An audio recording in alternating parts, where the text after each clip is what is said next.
प्रशांत किशोर ने पीरपैंती विधानसभा के लक्ष्मी नारायण स्कूल और सुल्तानगंज विधानसभा के शाहकुंड में हजारों की संख्या में उपस्थित लोगों की जनसभा को संबोधित किया। जनसभा को संबोधित करते हुए प्रशांत किशोर ने नीतीश कुमार पर बड़ा राजनीतिक हमला बोला और कहा कि नीतीश कुमार भ्रष्टाचार के मुखिया हैं।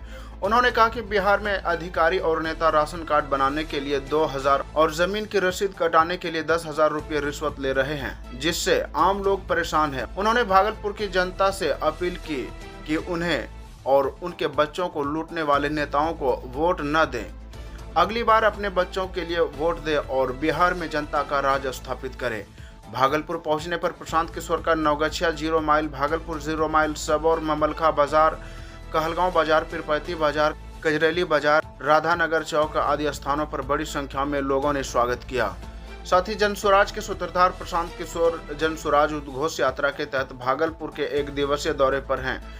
भागलपुर में प्रेस कॉन्फ्रेंस के दौरान प्रशांत किशोर ने जम्मू कश्मीर के पहलगाम में हुए आतंकी हमले पर दुख जताया और कहा कि पहलगाम की घटना बेहद दुखद और निंदनीय है। उन्होंने सरकार से निहत्थे पर्यटकों पर गोली चलाने वाले आतंकियों के खिलाफ सख्त कार्रवाई करने की मांग की है। उन्होंने कहा कि कल की घटना से एक बात साफ है कि सिर्फ राजनीतिक नारे देकर आतंकवाद को खत्म नहीं किया जा सकता। आतंकवाद को खत्म करने के लिए लंबी लड़ाई की जरूरत है।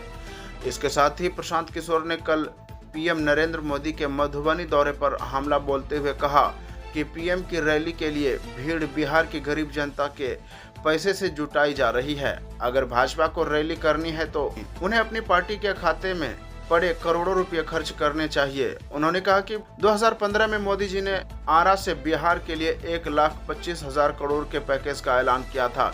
जन स्वराज का मीडिया के जरिए पीएम से एक ही सवाल है कि उन्होंने 2015 में किए गए ऐलान के मुताबिक 1,25,000 करोड़ भेजे या नहीं। अगर भेजे हैं तो बताएं वो 1.25 लाख करोड़ रुपए कहाँ है। क्या है पूरी खबर, आइए डालते हैं एक नज़र। बिहार में 1 साल के अंदर पलायन को बंद करना है। जो बात मैंने बताई, जब जन स्वराज की सरकार बनेगी तो साल भर के अंदर पलायन को रोक दिया जाएगा। यहाँ पर लोगों को रोजगार होगा।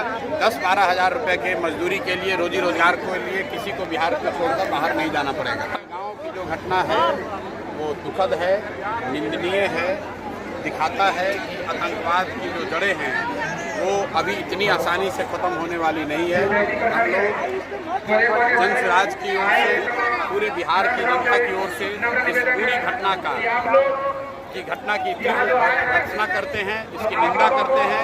जो परिवार इससे आहत हुए हैं उनको अपनी संवेदना व्यक्त कर रहे हैं और हम लोग का विश्वास है कि सरकार दोषियों पर सख्त से सख्त कार्रवाई करेगी। इतनी कड़ी कार्रवाई होगी कि आने वाले समय में कोई भी गलत सोचने वाला व्यक्ति, आतंकवादी सोच और प्रवृत्ति वाले लोग निर्दोष लोगों के साथ इस तरह का जघन्य अपराध न कर सकें। महिलाओं के लिए जो बात बताई गई है, महिलाओं के लिए सबसे बड़ी सुविधा तो ये है कि उनके बच्चों के लिए पढ़ाई की व्यवस्था की जा रही है और जब तक ये खिचड़ी और डिग्री वाली पढ़ाई की व्यवस्था नहीं सुधरेगी तब तक हर गरीब महिला, हर गरीब परिवार को ये अवसर रहेगा कि वो अपने बच्चे को प्राइवेट स्कूल में जाकर पढ़ाए और उसका खर्चा, उसका फीस सरकार की ओर से भरा जाएगा। दूसरी बात जो महिलाओं के लिए हम लोग कह रहे हैं कि हर महिला अपने घर में रोजी रोजगार कर सके, इसके लिए सिर्फ 4 रुपया सालाना ब्याज पर उसको काम और रोजगार करने के लिए सरकार की गारंटी बैंकों से उसको ऋण दिया जाएगा। और तीसरी बात जो महिलाओं के लिए सबसे हक की बात है कि उनके जो बच्चे हैं, उनके जो पति हैं, जो साल भर बाहर जाकर इस कठिन परिस्थिति में 10,000 12,000 के लिए रोजी रोजगार मजदूरी कर रहे हैं, वो उनको बाहर न जाना पड़े, वो भी अपने परिवार के साथ, अपने बच्चों के साथ यहाँ रहे, उनको 10 से 12 हज़ार का रोजी रोजगार यहीं मिले। ये 3 चीज़ हम लोग बता रहे हैं। इसके साथ 60 वर्ष से ज़्यादा उम्र के हर महिला पुरुष को 2,000 रुपये का पेंशन की जो व्यवस्था की जा रही है, इससे मुझे लगता है कि बिहार में महिलाओं को और समाज के सभी वर्गों को राहत और सुविधा मिलेगी।